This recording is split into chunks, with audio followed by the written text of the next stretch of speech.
السلام عليكم، ورجعنا لكم في فيديو جديد.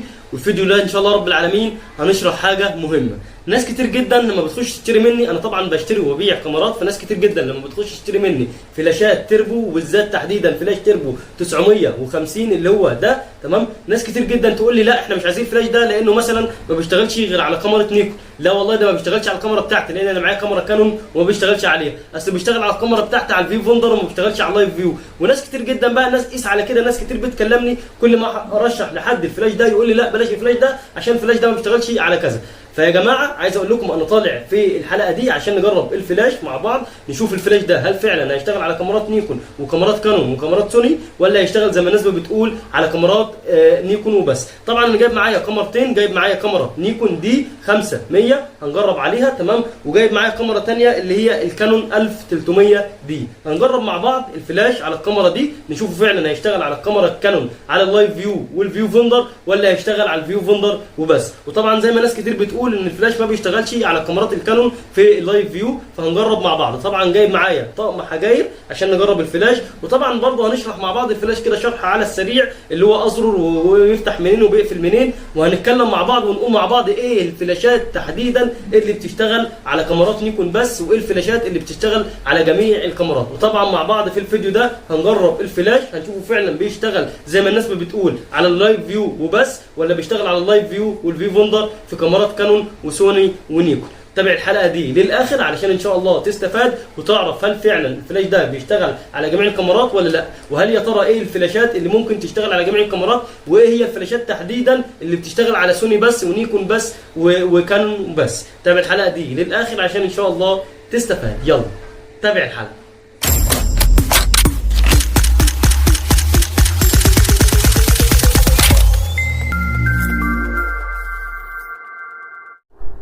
السلام عليكم، ورجعنا لكم في فيديو جديد.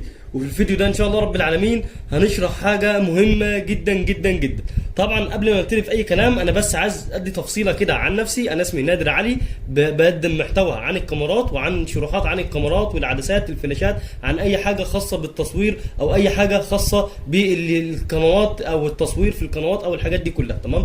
فلو عندك اي سؤال بخصوص اي كاميرا او بخصوص اي فلاش او بخصوص اي عدسه او بخصوص اي اكسسوارات عايز تسيبه لنا في التعليقات، سيبه في كومنت وان شاء الله هنطلع نجاوبك عليه. والناس اللي اول مره تشوفني اعمل سبسكرايب للقناه وفعل الجرس علشان ان شاء الله يوصلك فيديوهاتنا اول باول. طبعا انا ببيع وبشتري كاميرات. طبعا انا طلعت واقول المقدمه دي خصيصا علشان في حاجه مهمه جدا. طبعا انا معظم لما باجي ابيع فلاشات عندي معظم الحاجات اللي بشتغل فيها بشتغل في حاجات كسر زيرو، تمام. ففي معظم الفلاشات اللي بكون جايبها مثلا احيانا بشتغل في فلاشات بتكون حالتها على قدها زي كده مثلا بشتغل ببيعها. فمعظم الناس اللي بتشتري مني اقول له مثلا الفلاش ده بيشتغل على كاميرات نيكون وبيشتغل على كاميرات كانون وبيشتغل على كاميرات سوني، بيشتغل على الثلاث كاميرات. فلاقي الناس تقول لي لا ده ما بيشتغلش على غير مثلا نيكون بس، او ده مثلا لا ما بيشتغلش غير على كانون بس. فانا كببيع، تمام، ناس كتير جدا بلاقي تخش مثلا تكتب لي لما اكون منزل شرح لفلاش زي كده، الاقي ناس كتير جدا على تيك توك وتقول لي في التعليقات ان الفلاش ده للاسف ما بيشتغلش زي ما انت بتقول. انت بتقول ان هو بيشتغل على كاميرات كانون ونيكون وسوني، لكن هو للاسف ما بيشتغلش غير على كاميرات نيكون بس، او مثلا ما بيشتغلش غير على كاميرات كانون بس، او مثلا ما بيشتغلش غير على كاميرات سوني فقط، تمام.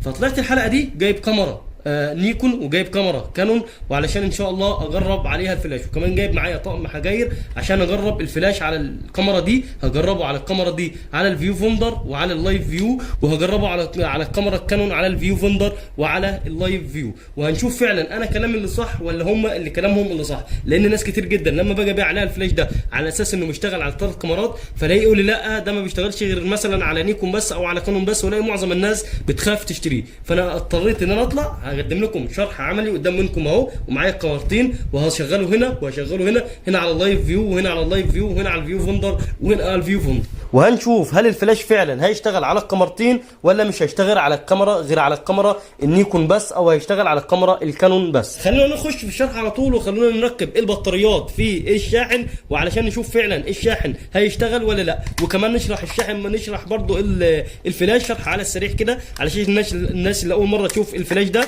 طبعا تبقى عارفه الفلاش بيشتغل ازاي وعارفه مميزاته وعارفه عيوبه. فخلينا نركب البطاريات. دي بطاريات يا جماعه بتشحن، تمام. في بطاريات دي بدل ما تشتري مثلا بطاريات مثلا من المكتبه، في ناس كتير جدا تشتري من الفلاش واشتري له بطاريات من المكتبه، تمام تشغل بيها الفلاش. فالبطاريه بتاعت المكتبه دي للاسف ما بتقدرش تقوم الفلاش، ولو قومته وشغلته ما بتشغلوش بالظبط 20 ضربه وبتفصل. دي بطاريات ما بطاريات شحن بتشحن، تقدر تشتري طقم على بعضه مثلا بيكون عامله 400 جنيه او 500 جنيه على حسب حالته وعلى حسب نوعه. تمام. والبطاريات دي احيانا بتشحن 1300 مره او 1000 مره، يعني تقدر تشغلك 1000 مره بالفلاش. تمام. ركبنا البطاريات، هنضغط ضغط متورط كده على الفلاش، كده الفلاش يشتغل اهو. طبعا ده الزرار اللي بتضغط عليه مطولا كده بايد الفلاش، تضغط عليه كمان ضغطه مطولا كده يقيد لك الشاشه، كمان ضغطه مطولا شويه بيفصل الفلاش. تمام زي ما انت شفتوا كده. هنفتح الفلاش كده، الفلاش فتح. دي طبعا الفلاش ده الزرار اللي بيقفل الفلاش وبيفتحه. تمام. كمان ضغط على الزرار ده بيخلي الفلاش يقيد زي ما انتم شايفين كده. طبعا احنا قلنا هنشرح الفلاش على السريع عشان تبقى الناس بس تفهم. ده الزرار بتاع الاوضاع. تمام. بتاع الاوضاع اللي على الفلاش. طبعا الفلاش بيشتغل على كذا وضعيه. تمام اهو. ده الزرار اللي بيعلي الفلاش ويوطيه على حسب الوضعيه اللي انت عاملها عليه. تمام. ودي الزرار بتاع الضبط في الاعدادات، وده الزرار بتاع التيست. دي التست للفلاش اهو. تمام. ده الفلاش كده من 1 على 8، اقل حاجه فيه 1 على 1 اهو. ده كده اعلى حاجه فيه، اعلى حاجه في الفلاش. تمام. واقل حاجه في الفلاش من 1 على 128 اللي هو ده. تمام. الفلاش فيه ميزه حلوه جدا، كل ما بتصور بيكون فيه نظام صفاره كده بتعرفك ان الفلاش خلاص جاهز ان هو يشتغل. تمام. كده الفلاش لما بيكون على اوطى حاجه بيشتغل دايركت على طول من غير ما بيقف، لكن لما بتعلي الفلاش على اعلى حاجه وتيجي تضغط كده بيجمع شويه بيغيب شويه، ولما بيجمع بيسيب لك صفار. بصوا زي كده تلاقي صفاره جات لك كده بتعرفك ان كده خلاص الفلاش جمع. تمام. الفلاشات دي طبعا من ضمن الفلاشات برضو اللي في فلاشات جدا لما بتيجي تستخدمها بتسخن. تمام. على الكاميرا، علشان طبعا شغال على الكاميرا دايركت الفلاش بيسخن منك، فاحيانا بيقف اجباري. لكن الفلاش ده للاسف ما بيسخنش حتى وانت مشغله من 1 على 1. تمام. لو انا صورت كده كذا تك اهو، لازم تستنى المسافه اللي هو طالبها منك دي، ولكن ما بيقفش خالص، يعني بيستنى مسافه صغيره من ثانيه ل5 ثواني تقريبا. يعني مثلا لو ضغطنا اهو 1 2 3 4 5، هم 5 ثواني بالظبط، وبعد كده تقدر تصور التصويره اللي بعد كده. لكن الفلاش ما يقفش منك خالص ولا بيسخن، وعشان كده الفلاشات دي بتكون غاليه نسبيا شويه. خلينا نركب الفلاش على طول على الكاميرا علشان نجرب. دي الكاميرا النيكون هنبدا بيها. طبعا حاطين فيها كارت ميموري، كارت الميموري هنا في الكاميرا الكانون، فخلينا نجرب من الكاميرا الكانون الاول عشان الكارت الميموري في الكاميرا. تمام. خلينا نركب الفلاش. تمام. كده ركبنا الفلاش، وبعد ما تركب الفلاش كده في الكاميرا بتلف البكره دي تقفل عليها الفلاش. تمام. بعد كده بنفتح الكاميرا. تمام. الكاميرا فتحت معانا اهي، وخلينا مثلا نحط حاجه هنا. تمام. كنا نصور على الكاميرتين على الوضع الاوتوماتيك، وخلينا نصور اول صوره على اللايف فيو. تمام. زي كده اهو. نجيب اللايف فيو اهو. تمام. وخلينا اوريكم طبعا عشان تبقوا انتوا بس برضه شايفين. ده الصور الشحن النجده كده اهو اهو. كده صورت على اللايف فيو وبرضه الفلاش كان شغال. دي الصوره اهيت. خلينا نقلب على الفيو فندر من هنا. تمام. كده على اللايف فيو كنا مصورين على اللايف فيو، كده الفيو فندر اهو. تمام. وخلينا برضه نصور صوره، بس انا كده مش شايف. خلينا بس ابص انا عشان اشوف اصور الفلاش اهو. ايوه كده مظبوط. معلش انا مش شايف حاجه، بس خلينا نصور عادي. تمام. اهي في الصوره اهي. انا مش عارف اظبط لان انا مش شايف، انا مش حاطط عيني في الفيو فندر فانا مش شايف. تمام. كده الصوره اهي. تمام. كده الفلاش على الناحيتين اشتغل معانا زي ما انتوا شفتوا كده قدام منكم. انتوا قدام منكم يعني الفلاش اشتغل كده على الفيو فندر اهو، كده على اللايف فيو. دي اللايف فيو اهي. تمام. مباشر اهو اهي. وادي الصوره. تمام.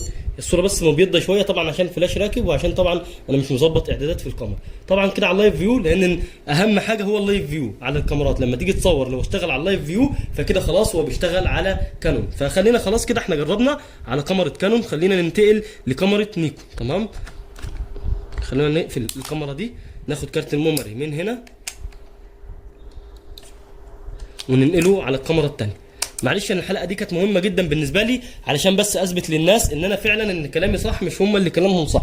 فبعض الناس مش عارفه الكلام ده. خلينا نركب الفلاش هنا على الكاميرا نيكون اهيت. بعد الكاميرا ما ركبت هنقفل بتاع دون. تمام. كده قفلناه. تمام. هنركب كارت ميموري هنا. تمام. نفتح الكاميرا، هنجيب برضو لايف فيو، تصور صورة اهوت اهو الفلاش اشتغل زي ما انتم شفتوا قدام منكم كده. وادي الصوره، خليني اجيب لكم الصوره كده. طبعا يا جماعه الصوره الناس اللي هتقول الصوره بيضاء قوي، الصوره بيضاء قوي عشان الفلاش. تمام، انا مش موطي الفلاش، انا عامل فلاش من 1 على 1. طبعا اقدر اوطيه بس انا مش شاغلني ان انا اوطيه او اعليه او اظبط فلاش اصلا. انا كل اللي شاغلني ان انا اوريك ان الفلاش بيشتغل على الكاميرا عادي جدا، ومش محتاج مثلا ان انا اظبط اعدادات ولا اعمل اي حاجه. بصور لك هنا على الوضع الاوتوماتيك اهو، هنا الكاميرا هنا على الوضع الاوتوماتيك. لو ركزت كده شويه بصوا هنا الكاميرا على الوضع الاوتوماتيك، وبرده الكاميرا الثانيه انا كنت مصور عليها على وضع الاوتوماتيك برده اهو. تمام، فعشان بس الناس تبقى شايفه. فخلونا نجرب صوره كده، احنا جربنا اللايف فيو، خلينا نجرب الفيو فندر اهو. يبقى بس شويه كده برضه انا مش شايف زي الثانيه بس مش مشكله اهو. طبعا شفت الفلاش هو بيدور بس الفلاش منه واطي شويه. خلينا نعلي الفلاش زي ما كان عشان تشوفوه. زي ما قلت لكم انا مش مهم بالنسبه لي ان هو الصوره تطلع ايه، المهم بالنسبه لي ان انا اثبت ان الفلاش شغال على الكاميرتين اهو. طبعا كده انت شفت الفلاش وهو بينور، وادي الصوره. تمام، طبعا انا ما عنديش كاميرا سوني، كان نفسي يكون عندي كاميرا سوني عشان اجرب لكم التجربه كامله واعرفكم ان هو فعلا بيشتغل على ال3 كاميرات بالفعل زي ما انا بقول. لان انا بجيب الكاميرات دي يا جماعه، بجيب الفلاش ده، انا راجل فاهمني، كل يوم بجيب كاميرات، كل يوم بجيب فلاشات، كل يوم بجيب عده، وكل يوم بجرب عده، وكل يوم شايف عده وشلت جميع العده فاهمني. فناس كتير جدا تلاقي واحد مثلا معلش مش فاهم او مش فاهم مثلا ما شالش الفلاش ده قبل كده، فما هوش عارف، مش داري ان الفلاش ده مثلا بيشتغل ازاي. وممكن يكون شال فلاش تربو مثلا تاني، او فلاش تربو مثلا 950، او فلاش تربو 980، او في فلاش تربو، في فلاشات تربو بالفعل 950 زي ده كده. يعني ده فلاش تربو 950. خليني اوريكم اهو، ده فلاش تربو 950 هو اسمه كده، اسمه فلاش تربو 950 اللي هو اهو. تمام، في فلاشات تربو تاني 950 زي ده بالظبط، وبرده ما بيشتغلش على ال3 كاميرات، بيشتغل على كاميرتين بس. لكن الفلاش ده طبعا بيشتغل على ال3 كاميرات. الفلاشات الثانيه